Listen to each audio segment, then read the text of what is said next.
जय श्री श्याम, हारे के सहारे की जय हो, श्याम बाबा की जय हो, लखदातार की जय हो।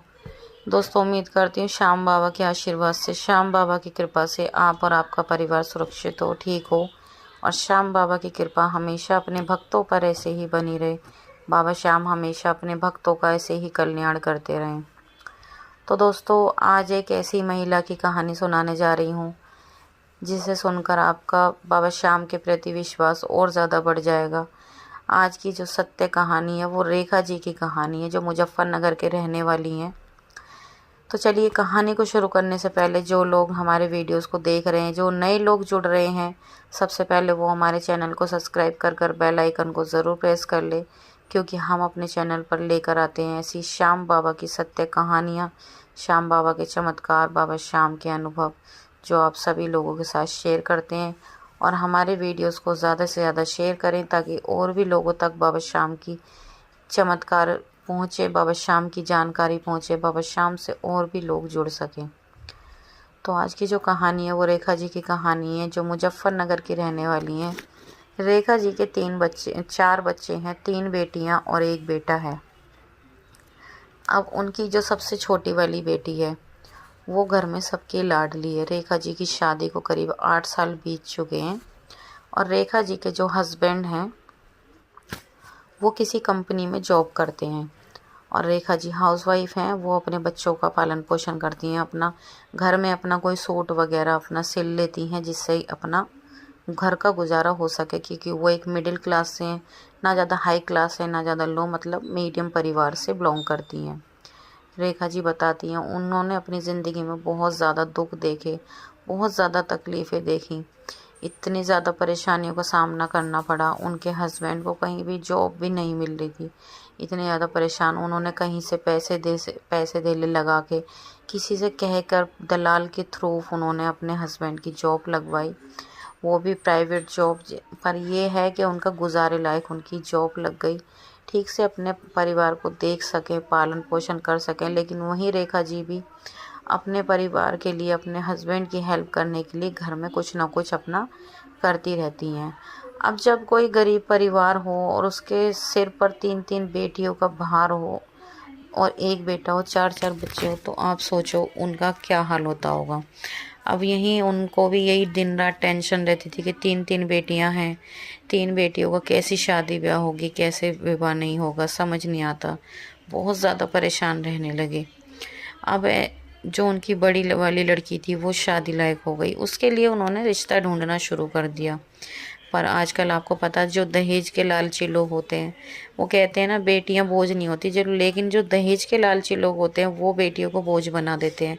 क्योंकि उनको सिर्फ और सिर्फ, उन्हें ये नहीं कि हमें घर में बहू चाहिए, उन्हें दहेज चाहिए, उन्हें तो दहेज की भूख होती है। बस इसी वजह से उनका कहीं भी रिश्ता नहीं हो पा रहा था, क्योंकि जहाँ भी वो रिश्ता करती कुछ ना कुछ ऐसी मांग रहती जो वो उनकी हैसियत से बाहर होती। अब उनकी 3-3 बेटियां, 1 बेटी हो 2 बेटी हो तो समझ में आता है, 3 बेटियां, अब तीनों को ही देखना है।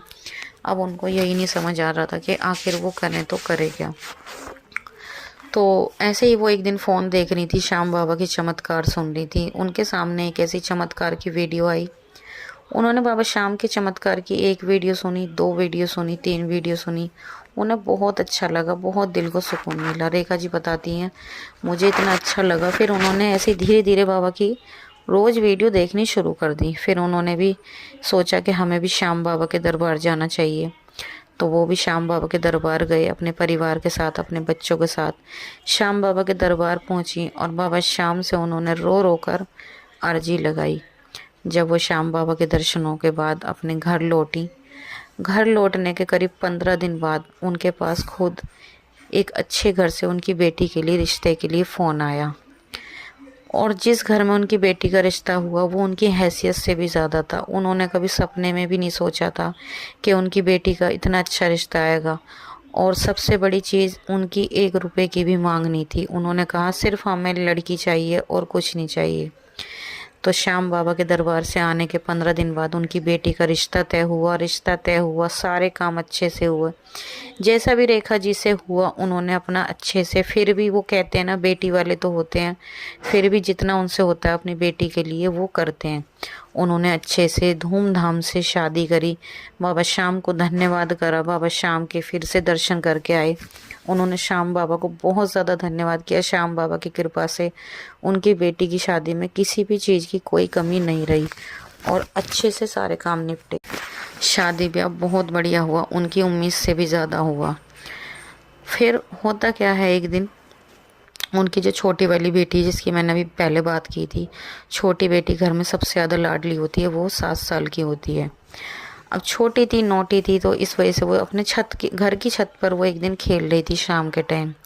घर की छत से वो तीसरी मंजिल से, ये देखो तीसरी मंजिल कितनी ऊंची होती है बच्चे के लिए। बच्चा क्या, जब बड़ा ही कोई गिर जाए तो उसके भी हाथ पैर टूट जाए। तो तीसरी मंजिल से उनकी बेटी छत से नीचे गिर गई। नीचे गिरने के बाद उसके काफ़ी ज़्यादा चोट भी आई और साथ ही साथ उसके पैर की हड्डी टूट गई। लड़की बिल्कुल बेहोश हो गई, नाक से खून आने लगा और उसे तुरंत लेकर हॉस्पिटल भागे। हॉस्पिटल वालों ने कह दिया कि भाई इस लड़की का बचना नामुमकिन है, इसके ब्रेन के अंदर खून के थक्के जम चुके हैं। बहुत ज़्यादा उसकी हालत ख़राब थी, वो बेहोश हो चुकी थी। अब रेखा जी का रो रो कर बहुत ज़्यादा बुरा हाल। वो इतनी ज़्यादा परेशान कि बाबा ये क्या हो गया, बाबा आपके रहते ऐसा कैसे हो गया। बस उन्होंने डॉक्टरों से कह दिया कि आप मेरी बेटी का इलाज कीजिए, श्याम बाबा सब कुछ अच्छा कर देंगे। उनके पास पैसों का भी अरेंजमेंट नहीं। वो बहुत ज़्यादा परेशान होने लगे और उन्होंने घर जाकर श्याम बाबा के आगे जोत जलाई, श्याम बाबा से अर्जी लगाई। बाबा श्याम के आगे रो रो कर बिलक बिलक कर श्याम बाबा के आगे अर्जी लगाई। बाबा श्याम को अपनी सारी परेशानी बताई। उनके पास पैसों का बिल्कुल भी अरेंजमेंट नहीं था। डॉक्टरों ने 5 लाख रुपए इलाज के लिए मांगे थे। अब उनको इतनी ज़्यादा परेशानी, उनके पास जैसे तैसे कहीं से कर करा के उनके पास उन्होंने 2 लाख का अरेंजमेंट कर लिया था। 3 लाख की उनको अब भी ज़रूरत थी। रेखा जी बताती हैं कि आप यकीन नहीं करोगे, ना जाने वो कौन था कौन नहीं था, मैं उस व्यक्ति को नहीं जानती। पता नहीं कौन था, वो आया और आकर तुरंत 5 लाख रुपए मुझे दे कर के गया। एक आदमी आया और वो कहने लग गया कि ये पैसे तुम्हारे पिताजी ने भेजे हैं, और जिसमें कि उनके पिताजी इतने हाई क्लास के हैं ही नहीं। अब उन्होंने अपने पिताजी को ये बात बताई भी नहीं थी, तो वो कहने लगी पिताजी ने भेजी हैं। तो वो उनसे जैसे ही पूछने लगी, एकदम वो ना जाने कहाँ वो लड़का गायब हो गया, कहाँ नहीं हो गया, उनको पता नहीं चला। जब उन्होंने वो पैसे का थैला हाथ में लिया तो वो एकदम से कन्फ्यूज हुए। उन्होंने कहा पिताजी ने, पर पिताजी को तो मैंने, एकदम से उन्होंने पीछे मुड़ के देखा, किसी ने उन्हें आवाज़ दी। उन्हें वो कहने लगी कि मुझे ऐसा लगा किसी ने आवाज़ दी, बस मैंने मुड़ के देखा ही था और वापस मैंने मुँह घुमाया तो वो लड़का ही नहीं था वहाँ पर। मैंने उसे बहुत ढूंढा पर वो लड़का मुझे कहीं भी नहीं मिला। और मैंने देखा तो उस थैले में 5 लाख रुपए थे। मैंने तुरंत अपने घर पे फ़ोन मिलाया और पिताजी से पूछा तो पिताजी ने कहा कि बेटा मैंने तो कोई पैसा नहीं भेजा, मेरे पास तो है भी नहीं। रेखा जी जब भी समझ गई, रेखा जी कहने लगी कि ये किसी और का नहीं, मेरे श्याम बाबा का चमत्कार है। मेरे श्याम बाबा ने ये पैसे भेजे, साक्षात बाबा ने मेरे पास पैसे भेजे हैं। तो जब डॉक्टर को फिर उन्होंने पैसे दिए, फिर उनकी बेटी का इलाज शुरू हुआ और बस वो मन ही मन श्याम बाबा को याद करती रही। उसकी बेटी का ऑपरेशन सक्सेसफुल हुआ और उनकी बेटी बिल्कुल ठीक हुई। तो डॉक्टर ने कहा अब आपकी बेटी खतरे से बाहर है। और आज श्याम बाबा की कृपा से उनकी बेटी 12 साल की हो चुकी है, बिल्कुल ठीक है, उसको कोई परेशानी नहीं है। रेखा जी बताती हैं कि मेरी ज़िंदगी में, मेरी ज़िंदगी का मसीहा मेरे श्याम बाबा हैं। आज वो श्याम बाबा को बहुत ज़्यादा मानती हैं। वो कहती हैं श्याम बाबा सच में हारे का सहारा है और बाबा श्याम सच में चमत्कार भी करते हैं। दोस्तों देखा आपने कैसा बाबा श्याम, मतलब इस चीज़ को जब मैंने ये कहानी सुनी मुझे भी बिलीव नहीं हुआ, मुझे यकीन ही नहीं हुआ कि श्याम बाबा मतलब सच में आज के वक्त में भी ऐसा होता है। तो दोस्तों ऐसा होता है, अगर आप बाबा पर विश्वास करोगे तो सच में चमत्कार होते हैं। तो ये आज की सत्य कहानी यहीं पर समाप्त होती है। कैसी लगी कमेंट करके ज़रूर बताना और कमेंट बॉक्स में जय श्री श्याम लिखना बिल्कुल भी मत भूलना। मिलते हैं कल एक और नई वीडियो के साथ, जब तक के लिए जय श्री श्याम।